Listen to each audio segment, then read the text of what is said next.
my name is Kat, and today I'm gonna do the Bookish Scenario Tag. So this tag was created by Lindsay Hart's Books, and I was actually tagged by her and also by Jessie the Reader. And for this tag I have 7 bookish scenarios, and now I'm going to go through them and share with you guys what I would do in each of these situations. So let us begin! Question 1. You have to get rid of all of your books. I already am not liking this tag, but you get to keep 1 book from each of these genres: contemporary, fantasy, non-fiction, and a genre of your choice. What books do you keep? This is already super difficult. Okay, for contemporary, I would probably keep a John Green book, but not Tifios, because as much as I love Tifios, that's kind of a downer. So I would probably keep, okay, maybe I wouldn't keep a John Green book. Maybe I would keep a Rainbow Rowell book or a Stephanie Perkins book. This is so hard. So I think I'm gonna go with Fangirl by Rainbow Rowell because I love this book, and I'm actually not very firm in this decision. I really love this book, and it was the first one I picked up. So, yes, I guess. Can I actually have like a bind up of all of Rainbow Rowell's books and Stephanie Perkins books and John Green's books? Like, that bind up can I have?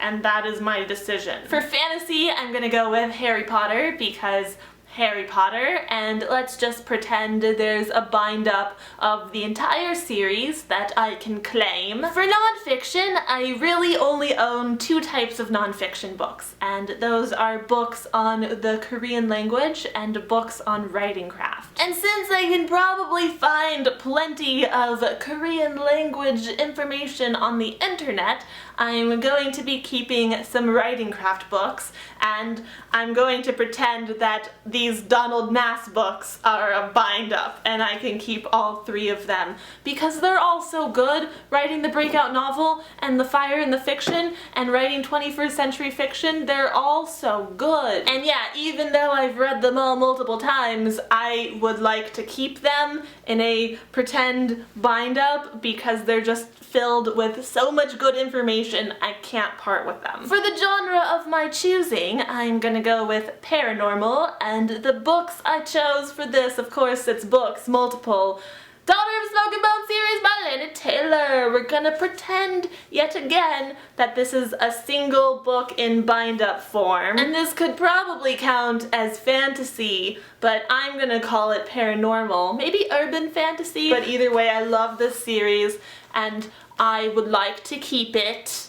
Thank you very much. Bookish Scenario 2. You're at the bookstore and you overhear a teenager telling their mom that they don't like to read and they don't want a book, but their mom is insisting they pick out a book. So you walk over and you recommend a book for people who aren't big on reading. What book is that? Okay, so I actually wouldn't just recommend a book. I would want to talk to them a little bit and find out like what kind of TV shows they like or movies they like or what kind of other entertainment type things they like, and then kind of cater my recommendation around that. But my standard go-to book recommendation for people who aren't big on reading is The Hunger Games by Suzanne Collins. It's fast-paced, it's fun and entertaining, and has plenty of action, a little bit of romance. I feel like it's a good pick for both guys and girls. So yes, The Hunger Games.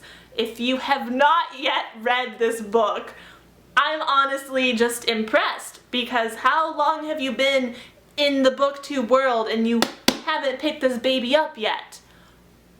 Pick it up already and read it with your eyeballs. You'll probably like it. Bookish Scenario number 3. You're not feeling like yourself and you need a pick-me-up. So what book do you read to put yourself in a good mood? I'm gonna go with any book by Rick Riordan. I have The Lightning Thief here because it's like the first one, but really, any book by Rick Riordan because they're so much fun and they're hilarious, and it puts me in a good mood when I read these books. And yes, I did just finish The Blood of Olympus.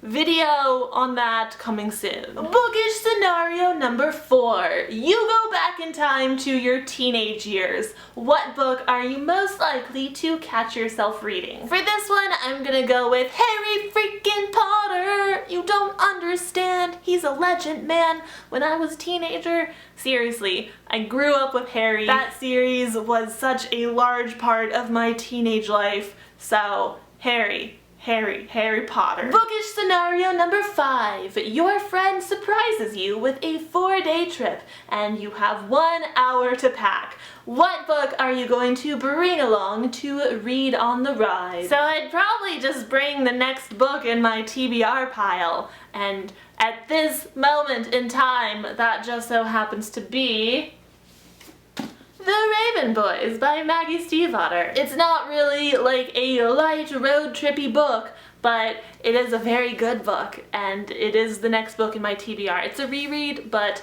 it's my next read, so this is what I would bring unless I finish this before the trip, and then I would read this book. Bookish scenario number 6. Your house has been robbed and your bookshelf raided. What one book do you really hope is safe? Okay, first of all, this crime is not going to go unsolved. Like, I know some of you out there have been eyeballing my book. I will find you, and then I will kill you, and that crime will go unsolved because I've been watching How to Get Away with Murder, and I think I can probably get away with murder. Just joking, FBI, but you, person who stole my books, I'm not joking. Okay, back to this hypothetical situation that better remain hypothetical. Like, I just don't even think about it. And I don't really have an answer to this question. Like, there is not one book on my shelf that I value above all others. I have thousands of dollars worth of books here. You think I'm gonna come home, find my bookshelf raided, and be like, oh, thank God, that one book is still there. I'm out like $5,000. That's not cool. It's not cool. I don't care what book you leave behind. You take any of my books, you are making an enemy, my friend. You are no longer my friend, my friend. Bookish scenario number 7. Your friend borrows one of your books and returns it in terrible condition. Do you A, pretend you didn't notice, B, ask them to replace it, or C, secretly do the same to one of their books? Well, first off, I don't really lend out my books because I don't want to find myself in this situation. But if I did find myself in this situation, there is no way that I would just ignore it and pretend it didn't happen. I also wouldn't secretly ruin one of their books. Like, if I'm going to get revenge, you're gonna know it's me. Like, I'm going to ruin the book in front of your face and be like, bitch, you ruined my book? Except I probably can't actually physically rip a book in half, but I can like crumple up the pages and punch it, not like that. That's just embarrassing. So yeah, in this situation, I would kindly ask them to replace my destroyed book, and if they refused, then I would destroy one of theirs, or something else equally precious to them. And these books are very precious to me, so I'm gonna end up like destroying their puppy.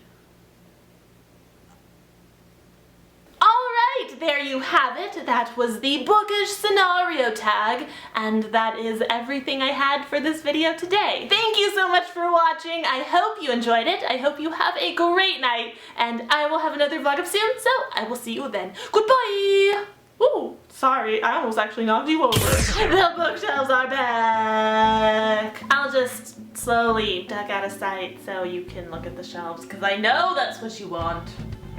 It's what I would want. Actually, I'm quite enjoying the view from my bed, which is right there.